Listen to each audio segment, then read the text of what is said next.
আসসালামু আলাইকুম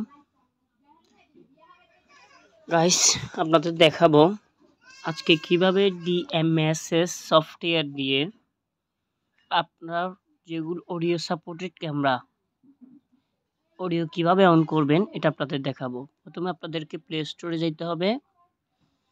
প্লে স্টোরে গিয়ে আপনাকে এখানে সার্চ অপশনে সার্চ করে ডিএমএসএস সফটওয়্যারটা ডাউনলোড করতে হবে। যে লোগোটা দেখতেছেন ওইটাই। আমার যেহেতু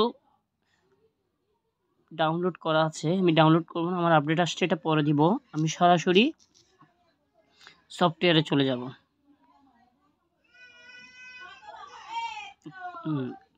এখন আমার এখানে অনেকগুলোই ডিভাইস আছে। আমার এখানে হচ্ছে এটা হচ্ছে অডিও সাপোর্টেড। হ্যাঁ, এই ক্যামেরাটা হচ্ছে অডিও সাপোর্টেড। এই দেখেন, আপনারা শুনতে পাচ্ছেন অডিও। আমি অফ করে দিলাম।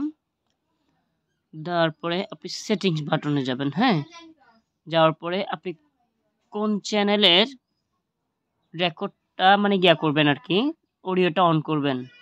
যাওয়ার পরে আপনি রিমোট কনফিগার নামে অপশন আছে, আপনাকে দেখাচ্ছি। এই দেখেন রিমোট কনফিগার, এই রিমোট কনফিগারে ক্লিক দিবেন। তারপর আপনি রিমোটের পরে আপনি ক্যামেরা সেটিংয়ে দিবেন।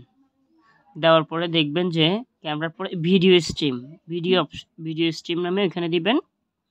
ওয়েট করবেন। হ্যাঁ, এই যে দেখেন আমার এখানে কিন্তু অলরেডি অডিও চালু করা আছে। হ্যাঁ, আমি যদি চাই এখান থেকে অডিওটা অফ করে দিতে পারবো। এটা হচ্ছে সাব স্ট্রিম, একটা হচ্ছে মেন স্ট্রিম থাকে, একটা হচ্ছে সাব স্ট্রিম থাকে। এটা হচ্ছে মেন স্ট্রিম, দুটোটা জায়গায় কিন্তু অন করতে হবে। হ্যাঁ, যেহেতু আমার অন করা আছে, জাস্ট অফ যদি থাকে এটা অন করে দিবেন। আর এখানে আপনি চ্যানেল নাম্বারটা চাইলে অ্যাড করতে পারেন। আর আপনি সেক্ষেত্রে আপনি এখান থেকে যে অপশনটা আছে ওইটা সিলেক্ট করতে পারেন। তো ভিডিও স্ট্রিমে দিয়ে অডিওটা অন করে আপনি এখানে ওকে দিয়ে দিবেন। হ্যাঁ, আপনার অডিও অন হয়ে গেছে। আশা করি বুঝতে পারছেন। বুঝতে না পারলে কমেন্ট করে জানাবেন। আশা করি ইনশাল্লাহ আপনাদের জন্য আরও ভালো ভালো ভিডিও আনার চেষ্টা করব। আসসালামু আলাইকুম, সবাই সাবস্ক্রাইব করে দিবেন। আল্লাহ হাফিজ। আসসালামু আলাইকুম।